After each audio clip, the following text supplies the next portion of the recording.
তোমার চরণ স্পর্শে কেটে যাক সকল দুঃখ, শোক, জরা, তাপ।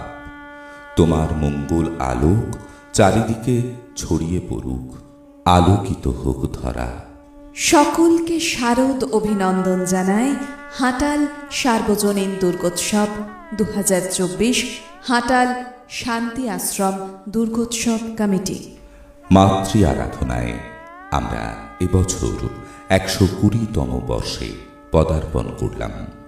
এবছর আমাদের থিম জীবে জীবে প্রেমের বাণী, মানব সেবারই জয়ধ্বনি। আজ থেকে বহু বছর আগে বলে যাওয়া স্বামীজির এই কথাকেই জীবনের মূল লক্ষ্য বলে মনে নিয়েই আমাদের এবছরের ভাবনা জীবে জীবে প্রেমের বাণী, মানব সেবারই জয়ধ্বনি।